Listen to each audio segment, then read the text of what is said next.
आज हम बात करेंगे एक और बिनाइन एनोरेक्टल डिजीज़ की, जिसको हम हेमरेड्स कहते हैं या बवासीर कहते हैं कॉमन लैंग्वेज में।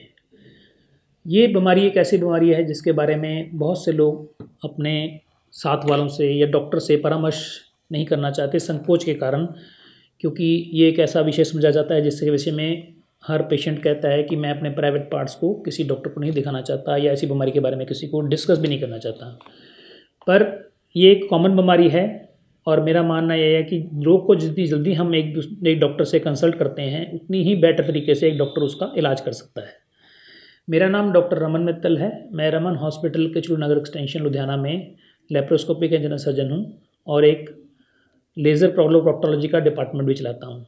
तो इसके अंदर हम बहुत सारी बिनाइन एनोरेक्टल डिजीज़ जैसे कि हेमरेड्स, फिशर्स, फिस्चुलास एंड पालोनेडल साइनस का ट्रीटमेंट लेज़र की विधि से करते हैं, जो कि एक नई टेक्निक है।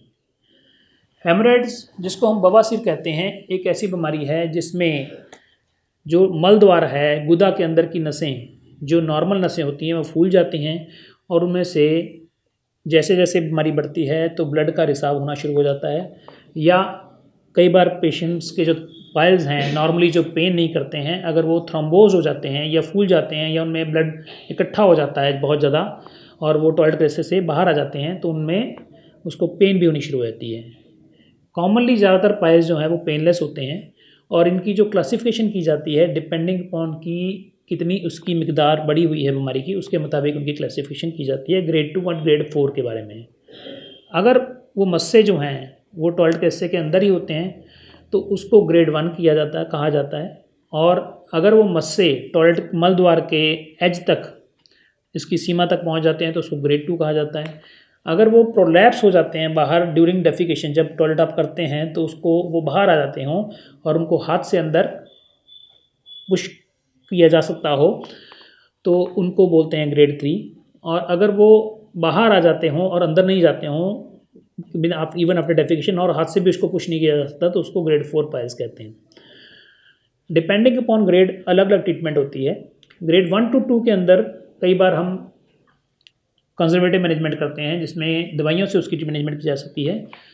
आजकल बहुत सारी नई दवाइयाँ हैं जिसमें कॉमनली कैल्शियम डोबिस्टेट के कैप्सूल या डेजोफ्लेव की गोलियाँ होती हैं, जिसके अधीन वो फ्लेवोनॉइड्स के द्वारा उनके जो श्रिंक ब्लड उनके अंदर इकट्ठा हुआ था उनको श्रिंक किया जाता है। सबसे ज़रूरी होता है पेशेंट के खान पीन में परिवर्तन और उसकी जो जो डेली उसकी टॉयलेट करने की हैबिट्स हैं उसको ठीक करना। ज़रूरी सबसे ये होता है कि पेशेंट कब्ज़ ना हो पेशेंट को और वो टॉयलेट में बहुत ज़्यादा समय ना बिताए। कॉमनली कई बार देखा गया है कि आजकल के समय में हम मोबाइल्स के कारण या किसी कारण से टॉयलेट्स के अंदर पेशेंट समय बहुत ज़्यादा व्यतीत करते हैं। उसमें जितनी देर पेशेंट वहाँ पे बैठा रहता है, कई बार वो ज़ोर लगाता रहता है टॉयलेट करने के लिए, उस कारण जो है ये नसें और ज़्यादा फूल जाती हैं और उसके खून ज़्यादा इकट्ठा हो जाता है और कई बार वो बाहर भी आ जाती हैं। तो ज़रूरी यही है कम से कम दिन भर में 3 से 4 लीटर का पानी पिया जाए और शाकाहारी खाने का सेवन किया जाए, और अगर मांसाहारी खाना खाना भी है तो उसके साथ पानी ज़्यादा पिया जाए और एक्सरसाइज अपनी टाइम टू टाइम की जाए। इन सारे लाइफस्टाइल चेंजेस के कारण हम उसके जो ग्रेड 1 to ग्रेड 2 पाइल्स हैं उनको कंजर्वेटिवली मैनेज कर सकते हैं। जो ग्रेड 3 से ग्रेड 4 पाइल्स हैं उनको कंजर्वेटिव ट्रीटमेंट से नहीं फ़र्क पड़ता है, ऐसे केसेस में ऑपरेशंस की ज़रूरत पड़ती है। ऑपरेशंस कई विधि से हैं। ग्रेड 1 to ग्रेड 2 पाइल्स में अगर वो पेशेंट को कंजर्वेटिव मैयर से रिलीफ नहीं हो रहा हो तो उनको हम कॉमन छोटे मैयर जैसे कि इंजेक्शन फिजियोथेरेपी या रबर बैंड लाइगेशन वो कर सकते हैं। ग्रेड 3 to ग्रेड 4 पाइल्स में जो होते हैं उसमें हमारे को कई बार ऑपरेशन, जिसमें कि कॉमन ऑपरेशन जो हेमरेक्टमी होती है उसमें ओपन टेक्निक से वो ऑपरेशन किया जाता है। और जो ग्रेड 3 पाइल्स हैं उसमें आजकल नई विधियाँ जो हैं उसमें स्टेपलर के द्वारा हम उन मस्सों को स्ट्रिंग काट देते हैं और अनस्टोमोस कर देते हैं, जिससे जल्दी जख्म भर भी जाता है। हमारे यहाँ पे भी हम स्टेपलर की विधि से ये ऑपरेशन करते हैं। एक नई टेक्निक है जिसमें लेज़र की विधि से हम उन पाइल्स को जो ग्रेड 2 ग्रेड 3 के पाइल्स हैं उनको श्रिंक कर देते हैं। ग्रेड 4 के केस में हमारे को उनको ओपन विधि से ऑपरेशन ही करना पड़ता है। सो जितनी जल्दी पेशेंट आता है हम उनको ट्रीटमेंट दे के छोटी विधि के द्वारा, बिना खून के कम रिसाव के द्वारा, बिना पेन के द्वारा पेनलेस ऑपरेशन ही कर सकते हैं। तो मेरी आप सबसे ये रिक्वेस्ट है, अगर आपको या आपके किसी रिलेटिव को ये बवासीर की दिक्कत है तो आप समय से डॉक्टर के पास आएँ, ताकि डॉक्टर चेक करने के बाद आपको डिसाइड कर पाए कि आपके ग्रेड्स कौन से हैं पाइल्स के, और उसके मुताबिक उसकी ट्रीटमेंट के दौरान जो विधि बेस्ट विधि उसको सजेस्ट लगती है तो वो उसको यूज़ करें। बजाय कि आप नेट से देख के उसमें गलत ट्रीटमेंट नहीं करवाएं।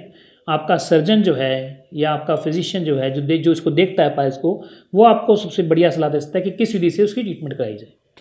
हमारे हॉस्पिटल में रेगुलरली ये प्रोसीजर होते रहते हैं। अगर आपके किसी रिलेटिव को ये दिक्कत है इस संबंध में, या आपको किसी को कुछ परेशानी है, तो आप हमारे को कंसल्ट भी कर सकते हैं निम्नलिखित नंबर पे, और उसके अलावा आप मेरे को मैसेज करके भी इस बारे में पूछ सकते हैं। हम आपके हर सवाल का जवाब देने की कोशिश करते हैं।